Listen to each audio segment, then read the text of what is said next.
my time. Yields back the rest of his time. For what purpose does Ms. Woolsey from California rise?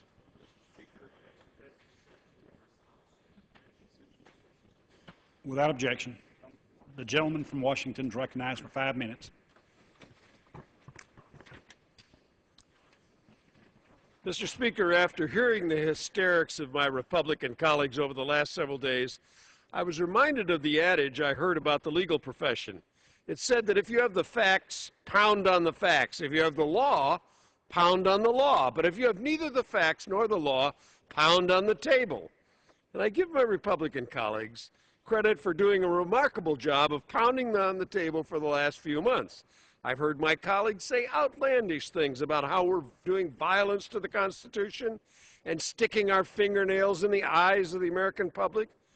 But it's all an elaborate distraction from what the real debate is about. What we're talking about is what happens when you don't have health insurance. I heard a story last week that I think gets to the heart of what we're doing and why we're doing it. It's about a family of 5, including a newborn child, that's going through a rough patch. When the baby was born, the mother's employer didn't offer her maternity leave, so she was unable to earn an income. When the father's entire drywalling crew was laid off because there was simply no work, the family lost their income. Aside from the unemployment benefits her husband received, all 5 of them had to move into a relative's living room. And when stress and strain caused the mother to stop producing breast milk, she had to buy formula that she couldn't afford.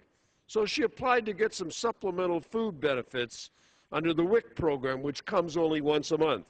And when those benefits ran out, she went to the office for more help, and they said there was none. Without additional support, she was forced to dilute the formula with water, causing the baby to become malnourished. And as a result of malnourishment, the baby developed something called starvation diarrhea, a very serious and very painful illness. When the baby's parents took her to the hospital, her diarrhea had become so severe that she was treated in the same way as people with severe burns. She stayed in the hospital for 10 days. And remember, this is a family with parents who worked, whose baby was born healthy, who had health insurance. They simply fell a victim to this economy. I read another article recently about an insurance company called Fortis, one of the largest in the country.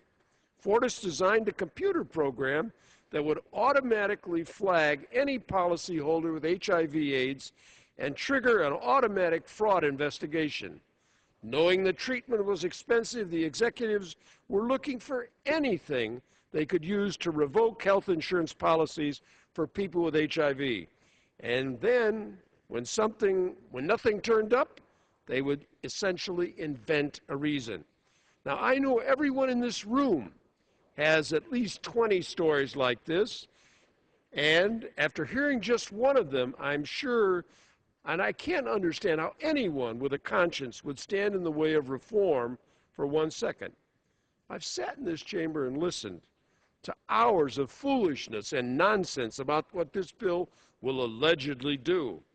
Despite being deafened by a year's worth of Republicans banging on the table, I'm thrilled we're going to get a chance to vote on a health care reform bill that will help millions of Americans.